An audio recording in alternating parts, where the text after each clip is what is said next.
Ang magandang balita tungkol kay Hesukristo ayon kay Juan. Sumagot si Juan, "Nagbabautismo ako sa tubig, ngunit may nakatayong kasama ninyo na hindi ninyo nakikilala. Siya ang sinasabi kong darating na kasunod ko, at hindi man lang ako karapat-dapat na maging alipin niya."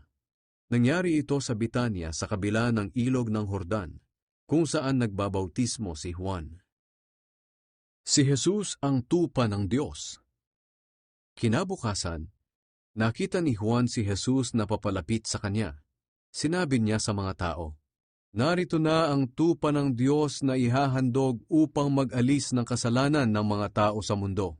Siya ang tinutukoy ko nang sabihin ko, may isang darating na kasunod ko.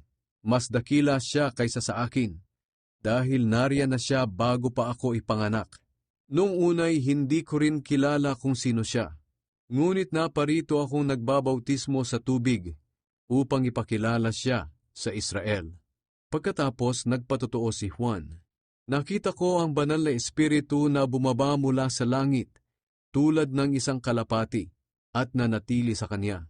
Noong unay hindi ko rin kilala kung sino siya. Ngunit ang Diyos na nag-utos sa akin na magbautismo sa tubig ang nagsabi sa akin, kapag nakita mong bumaba ang banal na espiritu at nanatili sa isang tao, ang taong iyon ang magbabautismo sa banal na espiritu. Nakita ko ito at nagpapatotoo ako na siya ang anak ng Diyos." Ang mga unang tagasunod ni Jesus. Kinabukasan, naroon ulit si Juan kasama ang dalawa sa mga tagasunod niya. Nang makita niya si Jesus na dumaraan, sinabi niya, "Narito na ang tupa ng Diyos." Nang marinig iyon ng dalawang tagasunod ni Juan, sinundan nila si Jesus. Lumingon si Jesus at nakita silang sumusunod. Kaya tinanong niya sila, "Ano ang kailangan ninyo?" Sumagot sila, "Rabbi, saan po kayo nakatira?" Ang ibig sabihin ng Rabbi ay guro. Sinabi sa kanila ni Jesus, "Hali kayo at makikita ninyo." Kaya sumama ang dalawa at nakita nila ang tinutuluyan niya. Bandang 4:00 na noon ng hapon, kaya doon na sila nagpalipas ng gabi. Ang isa sa dalawang nakarinig ng sinabi ni Juan at sumunod kay Jesus ay si Andres, na kapatid ni Simon Pedro. Kinaumagahan, hinanap kaagad ni Andres ang kapatid niyang si Simon at sinabi sa kanya, "Natagpuan na namin ang Mesiyas." Ang ibig sabihin ng Mesiyas ay Kristo. Isinama niya si Simon kay Jesus, at nang makarating sila kay Jesus, tiningnan ni Jesus si Simon at sinabi, "Ikaw si Simon, na anak ni Juan. Mula ngayon ay tatawagin ka ng Cefas." Ang Cefas ay pareho rin ng pangalang Pedro. Ang pagtawag ni Jesus kina Felipe at Nataniel. Kinabukasan, nagpasya si Jesus na pumunta sa Galilea. Pagdating niya roon, nakita niya si Felipe at sinabi niya rito, "Sumunod ka sa akin." Si Felipe ay taga Betsaida, tulad nina Andres at Pedro.